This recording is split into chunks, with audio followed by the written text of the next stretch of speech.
We begin with Mass at Christ the King, and we begin with Mass because the Eucharist, the actual Eucharistic species, the host, the bread host that is stored in the tabernacle, it's not an object that we use in pursuit of something else. The Eucharist is always the end. It never should become a means to some other end. And so the host itself is always the reason we do the thing. It's the object of worship. And so we don't use the host to create some other thing.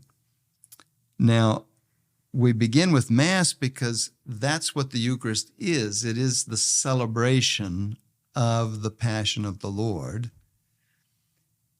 It has a fruit, you could say, which is the Eucharistic species that's left over after Mass. And because that is the Lord's presence, we worship the Lord there in the Eucharist, and we store the hosts in the tabernacle so that we always have hosts available in case we need them for the sick or whatever.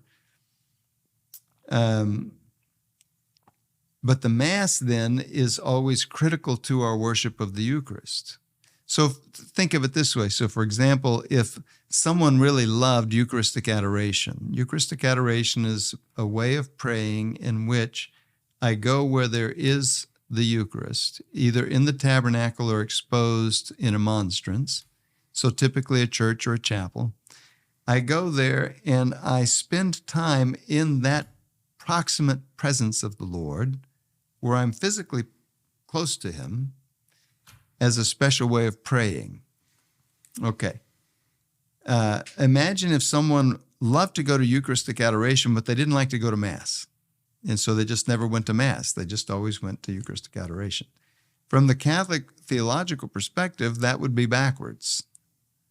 That what we must do, what we ought to want to do, is to celebrate actively the Mass, to encounter the Lord in the celebration of the Mass.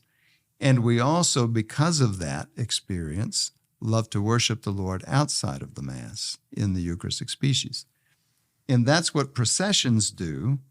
So we're going to celebrate Mass at Christ the King, where we're going to consecrate this very large host that we're then going to put into this very large monstrance after the Mass and process with probably 1,500 or more people. I mean, last year it was close to 1,000, I think.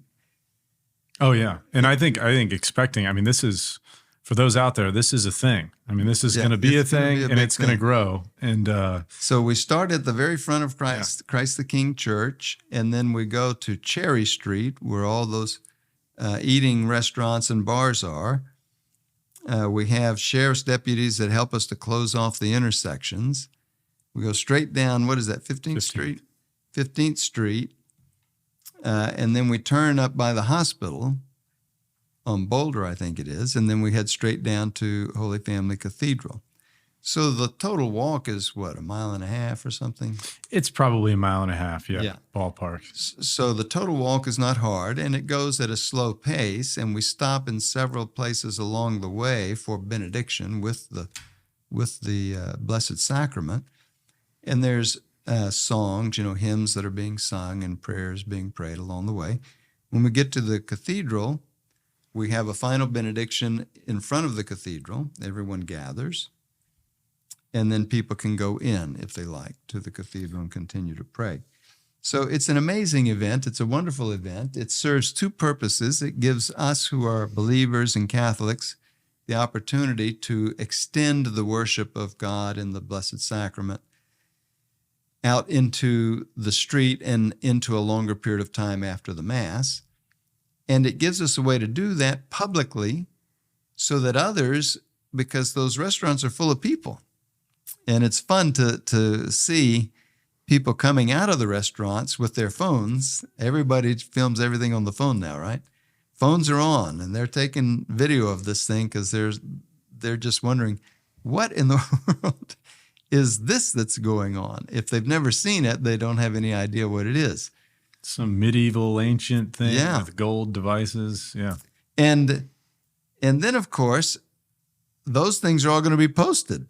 Everybody's got a Twitter or a Facebook or a TikTok or something. Oh, Those videos are going to be posted. So it's an opportunity to do what the gospel from the Trinity Sunday was saying: go into all the world and make disciples of all nations. Well, for someone who's never seen that, doesn't know what that is, and then sees it, it's opens a door.